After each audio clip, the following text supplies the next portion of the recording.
Hey guys, welcome back to the channel. So what you saw before was there was 24 videos, I think, that made up the Fysetc Venture XL build. Now it is done. I've had about a week of printing with it, and it definitely has its bugs. I was hit with SB combo errors, MCU errors, timeout errors. All had some subtle fixes that were in the coding and such. Huge shout out to Esoterical. He's been a huge help with helping me get this going, and all the problems I had. Very good guy, and very knowledgeable too. He was able to fix everything.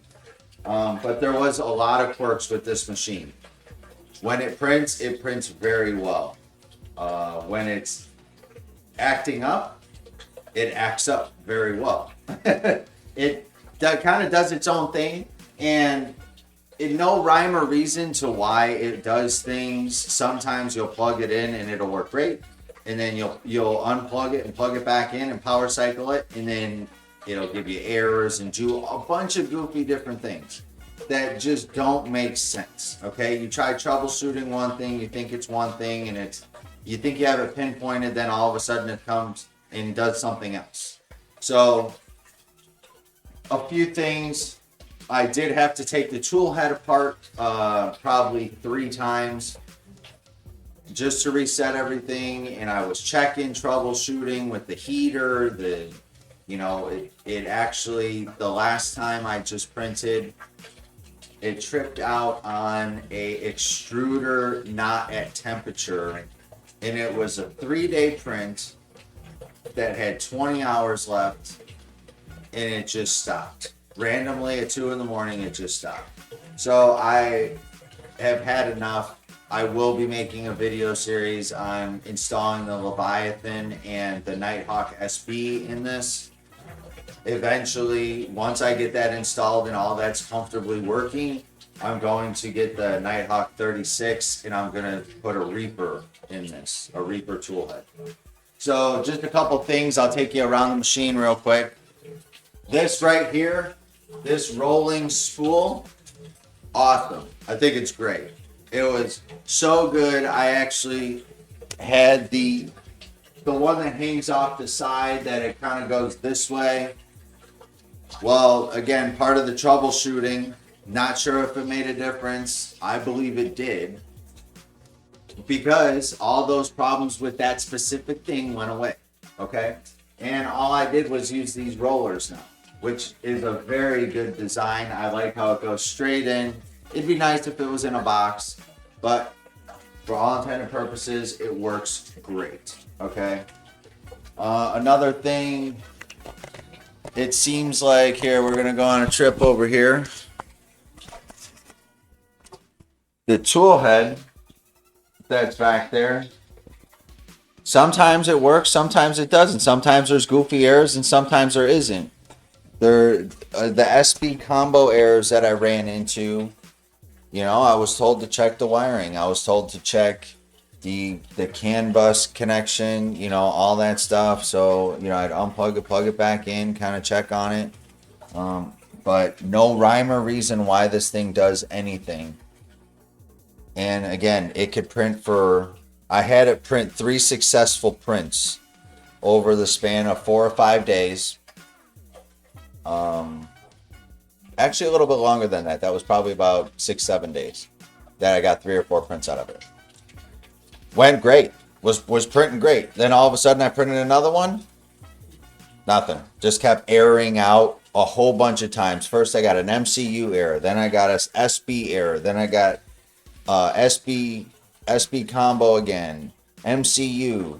And then the timeout issue went away once I went under the printer.cfg.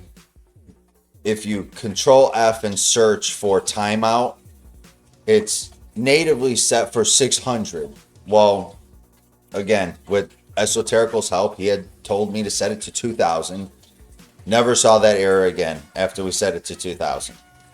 So, just a lot of weird quirks with this machine, especially those little errors that pop up, and like the extruder just stopping extruding mid-print with 20 hours left. That made no sense. So, yeah, this is the machine.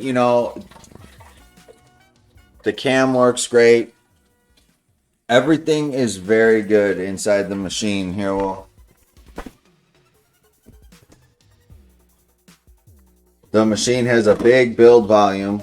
As you can see, nothing really crazy going on here. I got a little Bowden tube that you can see that's right there. It's about maybe 6-8 inches that comes up, and then it goes up into there with this on both sides. I did when I first started building it, and I don't know if anybody else has this problem, but I took the camera off of here and how you're supposed to take the little pin and put it through. Well, the pin wouldn't go through to lock into there. So what I did was I actually created this, and all it has is I just pull that out, and then it's just got the little piece there. Okay, so I created that. If you'd like that STL, you can drop a comment in the comments, and I'll go ahead and see if I can put that up there. I'll put it on Discord or something if I get folks that ask about it. But let's see. Yeah, everything is going to be switched out. Here's the old screen, okay, which has this that goes along that way. I do have to figure out how I'm going to get this cam over to that side to plug into the Raspberry Pi. That's going to be an interesting one. That's one thing I have not figured out yet, because this one plugs into the screen. But here's the screen actually right down here. You can see a mighty difference. Okay, this is a 10-inch HDMI touchscreen that I had laying around, and there's the puny little screen it came with. Okay, so very, very big difference. And actually what I did, again, if you want the STL for it, I can share that as well. It's just a WaveShare 10.1-inch HDMI LCD screen that's in here, but I took theirs, scaled it up, modified a few things to it, made a little mounting bracket, and yeah, it's definitely going to be a big improvement if you can see the difference there. So on to another thing. So one of the quirks when I first got this and I was working with it, the motors seemed like they were flipped. They were the wrong way. Then I tried to go in there and, add the exclamation point and remove it to get them going the right way. Well, we did that with, again, LTX Design. He was helping me troubleshoot all this and figure out, which way the motor's got to go. And we were flipping it. And then next minute, it needed to go the other way after we would change it, even after saving configs. So there was a bunch of different quirks that I don't know if it was in here or what, but the coding we would change, and then it would run great for 5 minutes, and then all of a sudden it would just resort back to what it was originally doing, which was the wrong way. Especially the homing sequence, when specifically the Y was giving us big trouble. We would try and change it. We would put the exclamation point in there. It would be going towards the front of the unit. We would put the exclamation point in there, and essentially that should send it the other way. Well, it wouldn't. It didn't. It was going still towards the same way, that it didn't change anything. So it was really interesting. The reason I got the panel open here is I'm going to show you. So as you can see, that is the spider board, and you can see that's based on H723. I believe that this is, it actually doesn't say on the board what version it is. I believe this is version 1.2. Oh, right there, 1.2. If you can see that right there. And the reason I know that is there's a little blue jumper right here. That version 1 didn't have that. The blue jumper was actually down below this. Okay, and now from the folks that I'm talking to that have this Venture XL, they have a Spider King, which is, again, another Fysetc board. And I'm not even reaching out to Fysetc and saying, giving them the opportunity. I'm just going to replace this. I already have the Leviathan and the Nighthawk. They're flashed, ready to go. So, again, I will have a video on that. But those are a lot of the